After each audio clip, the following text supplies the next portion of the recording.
And welcome to the Midday Show. I am Jeff Everett. He is Mark Messina. We are back for another edition. Today we're going to talk about everything. We're going to update. We're going to try to keep in touch with everything that's going on with COVID without beating it like a dead horse.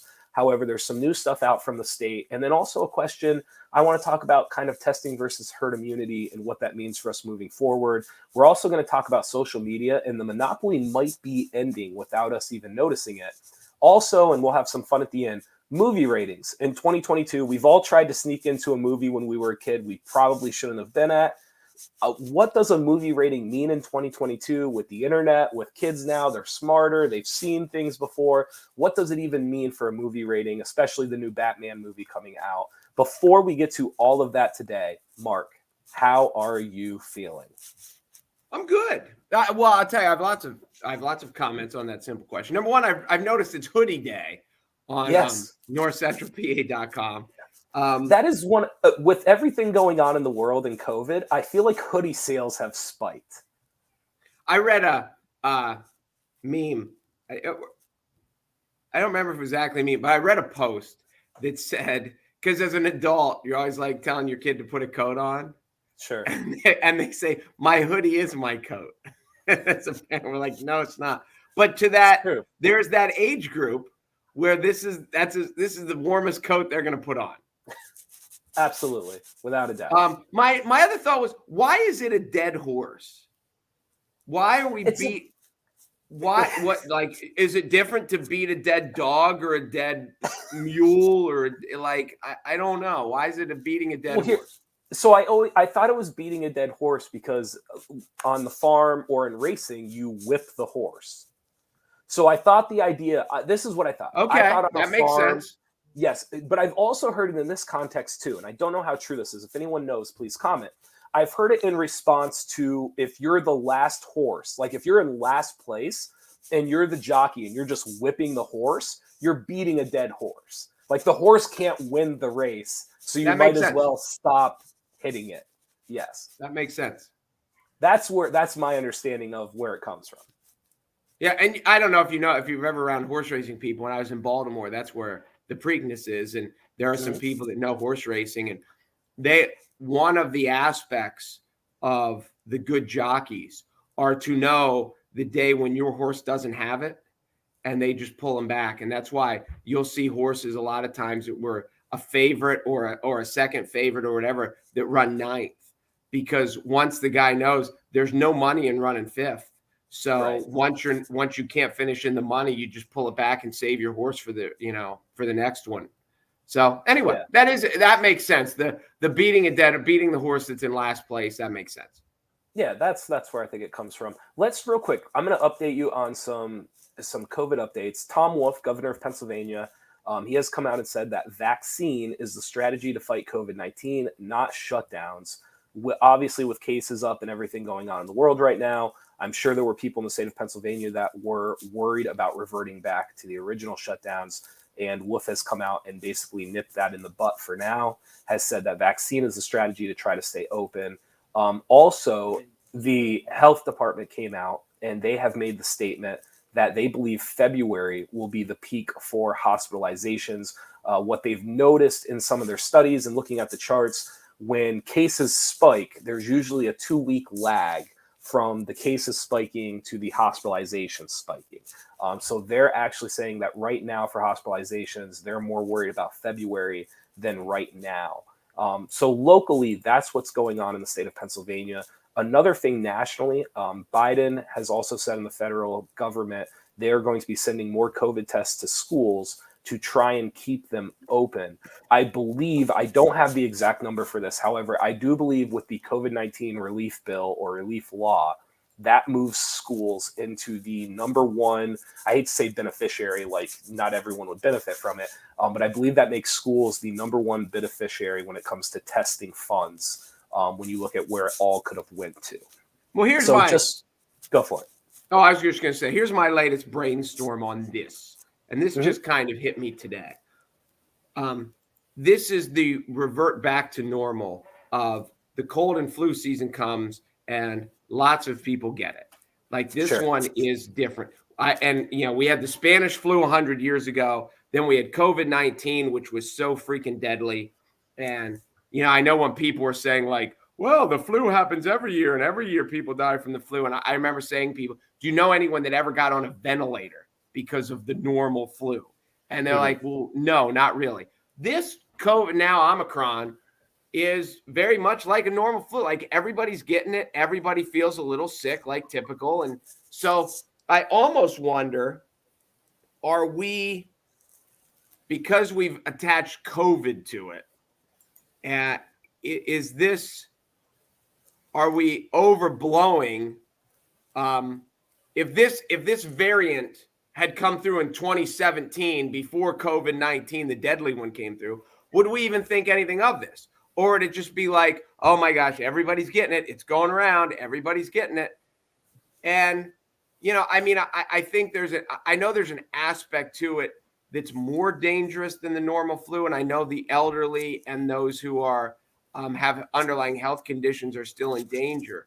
But this one's ripping through kids. It's ripping through elementary schools, and maybe not elementary schools, but I know middle schools, and it's just much more typical of any other year. It is almost, in a way, we're back to normal. I think it's a fair question. You and I talk a lot about thinking out loud, so let's throw out that disclaimer right now. We're not scientists, we're not doctors. We're just simply thinking out loud about something that's been in our world now for 2+ years.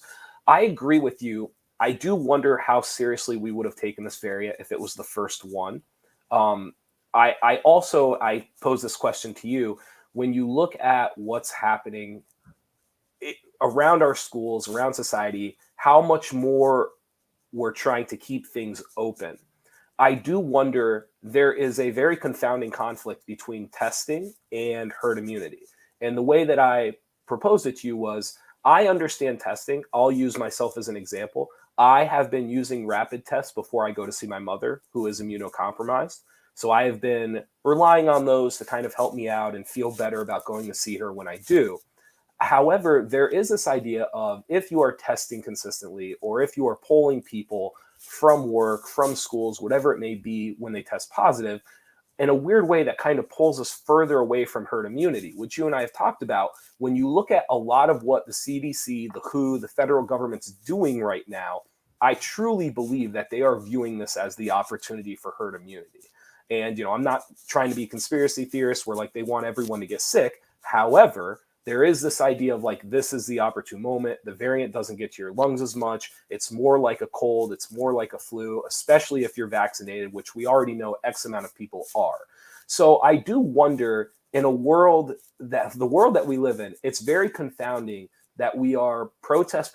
And I get it. Like I said, I've been using the test, but it also doesn't align with this idea of trying to create herd immunity. And I wonder how that will fit as we move further into 2022. It's funny when you said protest. You're in favor of the test. It's not not a protest. I use them myself all the time. Well, the other thing that hit me today, and I agree with everything you just said. The other thing that kind of just hit me today is you just keep hearing of all these people, and if a coworker doesn't have it, their spouse does, their kid does, it's all of a sudden it's everywhere. And, you just text someone that you haven't heard from in a week and they're like, oh yeah, I got it. Or someone, Yeah. So I'm just kind of sitting here right now. I'm vaccinated and I'm boosted. I'm recently boosted, like December, early December. And I feel good. But there's this part of me that's just sitting here. Like, I'm not missing this. By March 1st, I'm going to have had it too, because everybody's getting it. So sure. I'm almost like, I don't know. I don't want to say it's not even doom and gloom. It's just kind of this acceptance. Like, sure. What are you going to do? No, I agree with you. I do. The interesting part to kind of end this, the Biden administration pushing the testing to the schools, to me, that was kind of like the last flag. And again, I'm thinking out loud, but to me, that was the last flag of, we are not shutting down. We are going to stay open. We are riding this out. And this is our best chance to get herd immunity, because those tests could have went anywhere. And to go to schools and send them, the idea is you keep schools open, you keep parents at work, you keep other places open. So there is this idea of like, what is going to be the thing that keeps us the most open? And I think in their mind, it's, can we keep the schools open? Let's promote testing there, and let's try to see if we can keep the doors open as long as possible. So I really believe when you look at the health organizations in our administration right now, I really believe we are pro herd immunity. I think so too. I think they've kind of accepted the idea of, if you wanted the shot, you got the shot. If you wanted the booster, you got the booster. If you want to wear a mask, you're wearing a mask. And if you don't want to do any of those things, you are not. And that's okay. But we are now in herd immunity mode. That's how it feels to me, especially in our area. I agree. And I think, well, the other thing too, and I know February, as you said, the February, they expect it to be the worst. We are 6 weeks away from March 1st. And as much as it is freezing outside and it is the dead of winter and we feel like we just had Christmas, we're not that far away from, 50-degree days, 60-degree days, people getting outside. You know how March is a mess. You'll have 65 and then you'll have snow. But, we're, especially here in North Central PA, we're going to wake up tomorrow. It's going to be February. And then, once you get through February, you're kind of on the other side of the mountain. So, I think there's no way. Well, did Danville just go remote yesterday? There's a couple of places that have gone remote. There's been a couple of local schools that have stopped some of their sports programs, depending on their cases and their situation. The interesting part about it, and you and I, at the end of last year, I said going into the winter, I felt like it had reversed. And so you were essentially allowing locally people to decide how to handle it and what to do. And I think that's what you're seeing right now. I feel like there's no standard protocol to anything, state, region, nothing. It's just an individual case by case. What does your school or company or whatever it is, how do they want to handle it? And that's what you're seeing right now with schools and with sports teams and different programs. Some people are just riding it out and it is what it is. You have other schools that, it's contact tracing still. If they get a positive case, they shut down. It's very unique situationally, depending on what school district you're in. Yeah. And I'm sure a lot of the shutdown has to do with substitutes and they just can't get enough bodies in. But but anyway, it's a very interesting topic. And the next, just to see not only how the government handles it, but how society handles it through the next 6 weeks is going to be interesting. It will be. The other topic that I wanted to talk to you about, because this brings in Donald Trump, it brings in Joe Rogan, it brings in the Zuckerbergs of the world. We've talked a lot about there they are, the three most influential people in America: Trump, Zuckerberg, and Rogan. Without looking at the numbers, they would have to be top 10, right? They're in the argument. They are in the argument. They have to be. And before you even get into what you're saying, do you ever watch Rogan do MMA? Oh yeah, I've seen him do MMA. His reactions when someone gets knocked out are priceless. He's the only reason they have that camera there. Absolutely. I don't know if now they've become. Oh, I'm sorry. What'd you say? I was just going to say, you can tell he loves it, and I think people respond to that. Well, I think I don't know if now they've become a little over dramatized by him. They seem genuine as all get out, and I'm sure they only put a camera there because his reactions were so genuine and excitable when it happened. But it is great. He is great. So anyway, go ahead. It's really good. So just recently, and this isn't really what we're here to talk about, Trump had an interview on NPR. It kind of went sideways. So one side saying that he got thrown off the air, the other side saying that he left abruptly. It all depends on what you read and what side you want to be on. So this is the interview version of "You can't fire me, I quit." Yeah, essentially. And then Joe Rogan recently on his show, he claimed that he was on an app called Getter, Gettr, and within 3 days, Getter is claiming that Rogan moved 1 million users over to Getter. So Getter is kind of like your Twitter, your Facebook, but it's supposed to be more right-sided.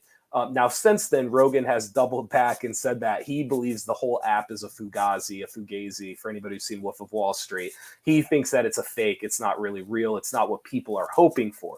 But the point that I wanted to talk with you about is Trump created this social media platform. Rogan moves over to Getter and they gain 1 million followers.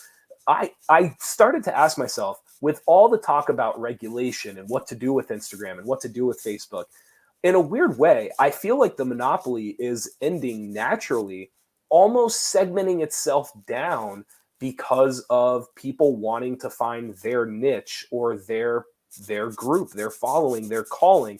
I'm curious if this is going to kind of solve itself. Everyone was worried about social media ruining the world because it had a monopoly on these things. And now in the last 2 weeks, I'm beginning to wonder if it's just going to take care of itself.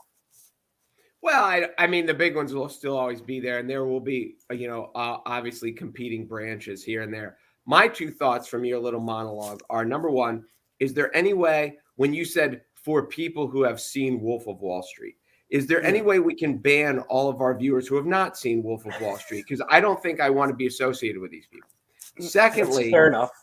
Secondly, then when we lose a few people, is there any way we can get Joe Rogan to promote us so we lose a few and gain 1 million?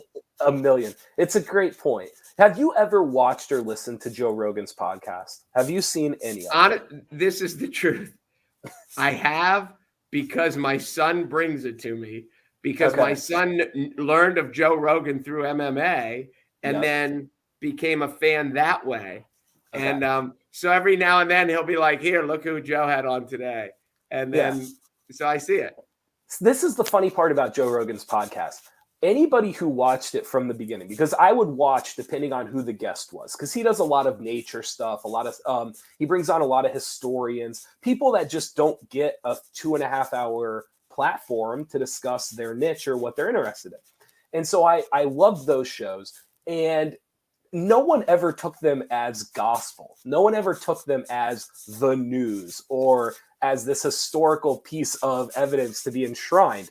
And just in the last year, people in the media try to act as if Joe Rogan is this newsworthy. And it's just comical to me because that's never what it was. I've never taken a Joe Rogan interview as anything more than that. It is an interview of two people thinking out loud and discussing things that they're interested in. I never took it as the gospel or as the Bible or as like a, NPR, AP, newsworthy conversation. No, I get it. But it's in a way, though, as our society is changing, it is because we discuss this here at NorthcentralPa.com all the time. It used to be determined that the news industry would determine what is newsworthy. Now it's almost like the society determines what's newsworthy because through social media they tell us. And it doesn't weird. Always... It's not always led by, hey, this is the story, you should watch it. A lot of times it comes the other way, and it's like, this is what the people are talking about, so we should do a story on it. Yes. When you and I come on the air, I don't think you or I come on the air for a second thinking that, A, we're not going to talk about something that is somewhat opinionated or where we realize we are thinking out loud. We are asking questions we don't know the answer to sometimes. And I also think there's this idea that when you and I sit down together, I don't think you and I ever sit down with the concept of everyone should agree with us and everybody should just I think that every day. Yeah, you do. So I find it funny that somehow there must be a number that when you get to a certain amount of followers or listeners or whatever it is, now society is basically saying that you have taken on the responsibility that what you're saying or what you're asking must be based around concrete evidence or factual information. And anybody who followed Joe Rogan from the beginning knows that was never the show, ever. And it never was going to be the show. I think what we try to do is not only bring, I don't want to just say honest and lighthearted and, but I think we try to point out that, not only is not everything black and white, but so much is presented to us like this is this and this, and there's so many angles. And Sure. if you are willing, it's almost like now when things have what's the government's strategy. The government has an MO. Politicians and business people and there's so many angles to it, and it's just depending on how you look at it, and us trying to point out different ways to look at things. Because there's not just two sides to these stories. There used to be three sides to the story, and now that sometimes there's 6 or 7. And just depending on your perspective, it's not that some people are more wrong than others or more right than others, even though you agree. It just depends where they're coming from. So, that's what I think that we've tried to do, and I can imagine why Rogan has had success just doing it in the way he's done it, because there's not only a simplicity, there's a falsehood about coming out and saying this is the facts of the news, because it's just never that clear, or it's rarely that simple, I should say. And just what we need more of in society is allowing the discussion, especially allowing the discussion from people who disagree in general. But the more you get through it, and I think we've discovered this, not just through here, but through life, the more you get through the conversation, you find out even when people really disagree up here, they agree more and more on topics of it, Sure. even if they don't totally agree on the whole topic. So yeah, there's that. It'll be interesting as we move forward. I don't know. Some of these apps are going to fall by the wayside. Like they're going to grow, they're going to die. It is what it is. But I am curious to see. I just get the feeling that a lot of this is going to get segmented down. I don't know if there's going to be just like 4 power players and everybody goes to those apps. I really think you're going to see it's going to get divided up. I'm just not sure how. And I think it's going to happen naturally very soon. I do. That's what I see. I could be completely wrong, but that's how it feels. Well, and I think too, like when people are, like death to Facebook and death to Twitter, they will always be there. So there will be other surviving branches. Just as the internet has evolved, we used to have 2 or 3 websites that we checked all the time. Now we have, a lot more. That I was going to throw out a number, but it just depends who you are. But, people are always going to be on Twitter. They're always going to be on Facebook. But they're going to be like, you're on Facebook and this one, and I'm on Facebook and this one. And those are the aspects. But I feel like we're peaking on some of those. And I think it's not surprising. I don't think it's surprising that Facebook tried to pivot to Meta. I don't think it's surprising that Twitter CEO walked away. And even like 2 years ago, the idea that there would be an app for 30-second videos that would destroy all of those was out of this world. And now TikTok is the #1 search engine on the planet. And so I think it's going to shift faster than what people think. And I think survival is going to be segmenting down. I don't think if you're Facebook, you can hold on to what you've held on to. I look and I'm like, they're going to have to figure out a way to segment down to keep. And that's why I think they've pushed groups and they've pushed pages, and they realize they're not going to be able to hold on to this idea of like this overlayer of society. I think it's done. I get it. I agree. Last thing for today, we thought this would be interesting. There is an, I guess uproar might be a good way to put it. There's an uproar on social media. The new Batman movie. Have you seen the trailer? Have you seen this at all? No. Okay. I always say his name wrong. I believe it's Robert Pattinson. He was the Twilight guy. I know who you mean. I think that's okay. It. He's in the new Batman movie. They recently released that it will have a PG-13 rating. I know. Here's where it gets interesting. I think for a Batman movie, there's a commercial side to this that we can dive into where you have to have a PG-13 movie. You can't alienate everybody below the age of 17 and expect to reach your max box office. Is that fair to say? Oh, you I might mean, off the disagree top with of my this. head, I would say yes, but I'm trying to think if Okay. there's an exception, but probably. Okay. There's also a side to this, and some people are arguing this online. What is a PG-13 movie in 2022? What has a 13-year-old not seen that would merit Batman not being rated R or being PG-13? So the two questions would be either what is a rated R movie? Because if you go and look, there is no actual justification for a rated R movie. It's just things inappropriate for kids under the age of 17, which in 2022 is a very fair question. What hasn't a 16-year-old seen in 2022? Thus, That is the point. I never thought of it till you brought it up to me, an hour ago. mhm, It is different. It's different from what my 15-year-old son has seen, who has an iPhone, whose all his friends have iPhones, and I mean, I can only imagine what they've seen, as sure. opposed to what we saw at 15. Mhm, What we were dying to see at 15, but just didn't have access to it. right. So yeah, like you would think what was appropriate for not appropriate. Um, what was palatable, maybe Okay. digestible for a 15-year-old is different than what it was even 20 years ago.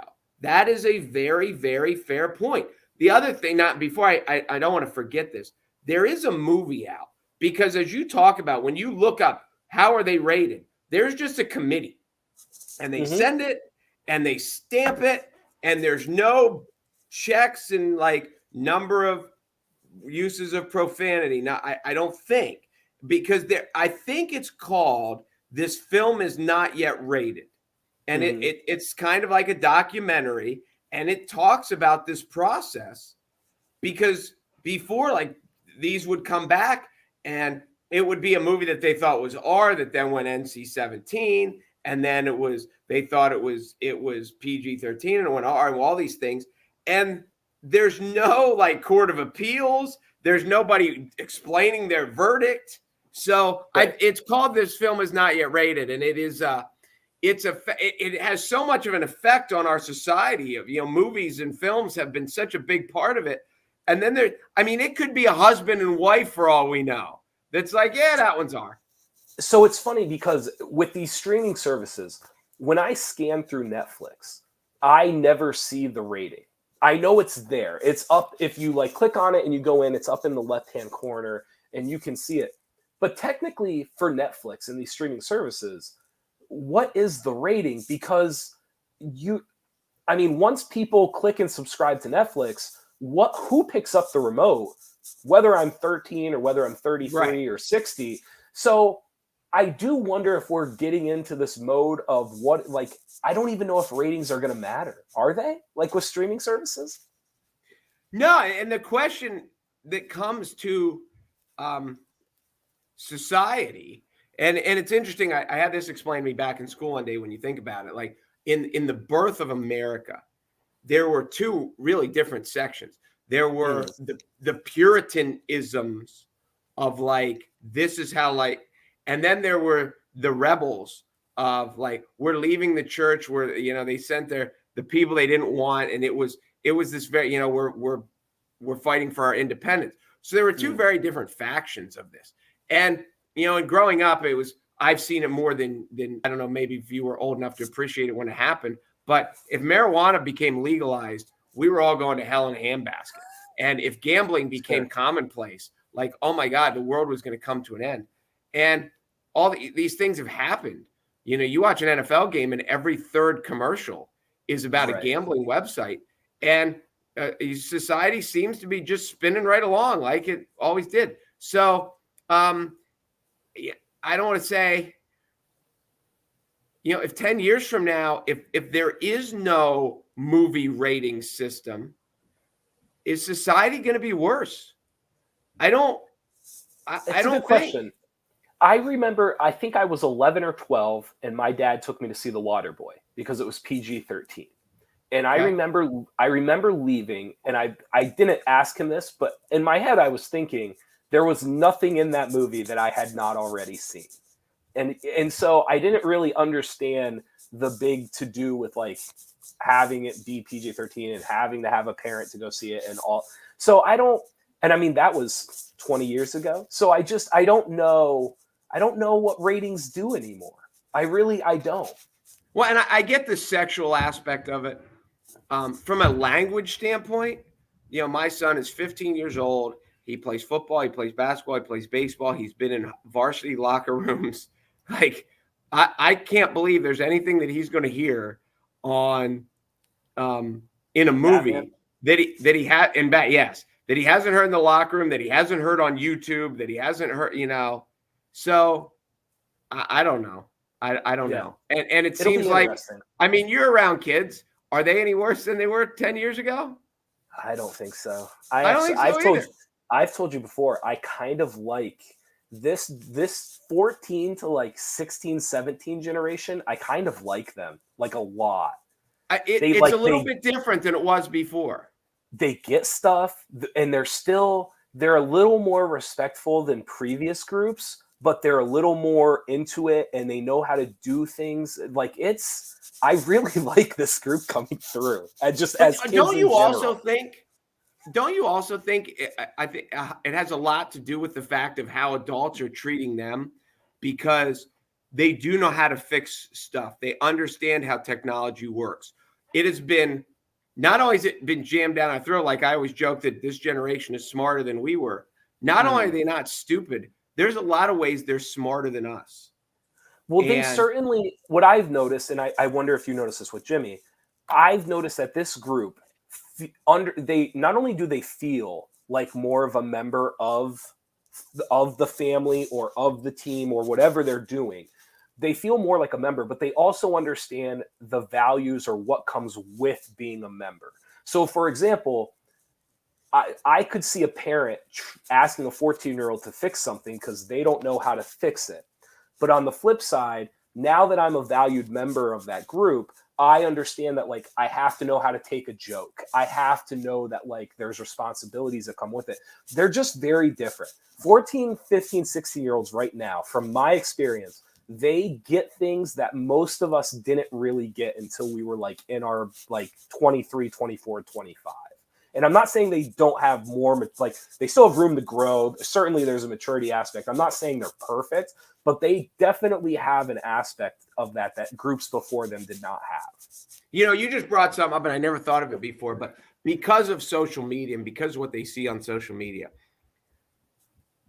I wonder if this generation is better at taking a joke, is less thin-skinned, and is less offended than other generations.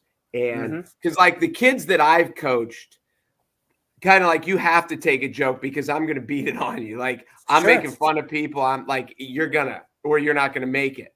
But but this group, they all do. I can't think of any kids who are like, you make fun of them, they make fun of you back, they laugh it off. Yeah, it's a generation where if you have a funny picture, it gets turned into a meme, and you would do the same thing to them. And so it's a different group. I really like this group. Real quick, I want to go through the comments before the show ends. Leona, kids now have access to more information. Very true. Earlier, they only had from friends, schools, or parents or TV. So yes, I agree. The access to information has changed that significantly. I remember seeing Deadpool in theaters. It was full of 12 to 15-year-old kids. I raised my eyebrows when I walked in. 0 parents took their kids out during the movie. Very true. Did Jimmy see Deadpool? I'm sure he has. I bought it for my daughter. She wanted to see it first. Okay. It's one of the things about Batman, when you really look at the R-rated movies, I cannot believe that in our day and age, that other than maybe 10%, if you're a 15-year-old, if my 15-year-old kid wants to go see, and he's like, hey, the kids on the basketball team are going to see Batman, my two questions are, do you have a ride and do you need money? But there's no, like, he's 15. I'm not letting him go. And so the question becomes like, how far down the scale do you let your kid go? Do you let him watch? I don't know. Just because if Batman was R, I don't know how many 13, 14, and 15-year-olds you're losing anyway. It's a very good point. Deadpool would prove that, right? How many kids saw Deadpool? No, it's a very, very good point. I do wonder. I just think Deadpool's about a great movie, by the way. I was waiting for you to say something. I was like, "There's no way he's getting through this without mentioning." Isn't how it? great I mean, Deadpool is. am I wrong? Listen, it's my favorite actor, so I think it's fantastic. Well, you're a little. It's fantastic. It is. Thank you guys for watching the Midday Show. Thank you to Weiss Markets for being our sponsor. Be sure to go there for all your grocery needs, and for all your local news needs, be sure to go to NorthcentralPa.com. There you go. That's it. Nothing. That's it. That's all you got? Onward and upward. And I will say this, and I was so convinced. We have a basketball game Saturday night, and I was so convinced that they were putting the Cowboys game on Saturday night in prime time. And I am to say that I am relieved that I get to see the entire Cowboy playoff game. Because if you're a Cowboy fan, these don't come around every day. And there's no guarantee we're going to get one next week. And there's even no guarantee we're going to get one next year. Like Steeler fans, Patriot fans, they're just like, oh, well, it's just the playoffs. We're always in the playoffs. Not for us. It's true. Good luck. I'm ready. I am ready. It's Wednesday and you're bringing it up, so I can tell you're ready. I am ready. Game face, buddy. Game face. Bring it, Massey. Bring it. He's Mark Messina. We will see you tomorrow. Yes, we will.